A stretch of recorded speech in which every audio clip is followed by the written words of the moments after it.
How do you be you? What does it mean? How do we be the authentic self? How do we be the real self? Will the real person stand up? Number one, do we be the authentic and real us, or be what others want us to be? So really interesting, right? What are we being? What are we be, or who do we be? One of the big challenges is in a conversation, we tend to project who we want others to see us as, rather than who we truly are, right? And then ask yourself, say, how is the facade serving me today?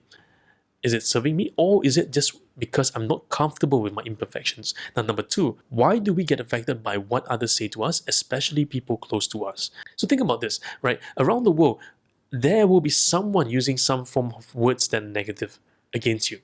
But because you have not heard it, it doesn't impact you. But why is it when we hear those words, it impacts us compared to words that people are saying and doesn't impact us? Why? Because we project ourselves into that.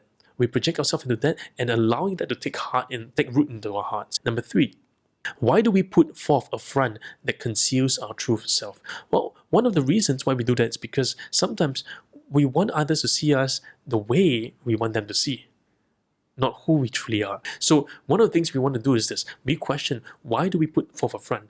Is it necessary?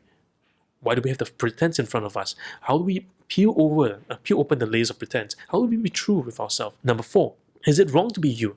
Is there a right time for us to be someone else? Now, one of the key challenges as coaches or as individuals is this.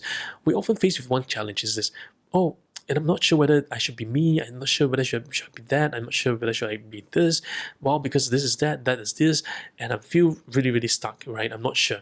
Now, if you are faced with this situation, the conflict that's inside, because you're looking for the perfection, you're not happy with what you have right now. Because right now what you have, it's something work in progress. We are always in work in progress. We never reach a stage of perfection. If you reach a state of perfection, well, then you must be really careful, because you might be the imperfect person there. Okay, so we always say this. We are all work in progress. We have to learn to love and enjoy each step of the way.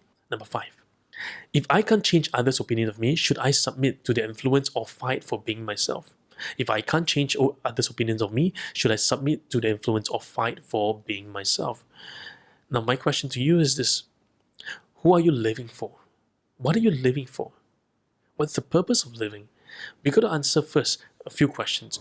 What is the purpose of living in that situation? Why is that important for you? Why would you do that? Why is this question? So notice this question has several premises. The premise is this, that I must change because that's what is demanded by me, because that's what society demands of me. What is it that you truly want? Because guess what? You're responsible for your own life, and you also have people around you that are responsible too. So you want to do something that is ecological for you, for the people, for the community at large.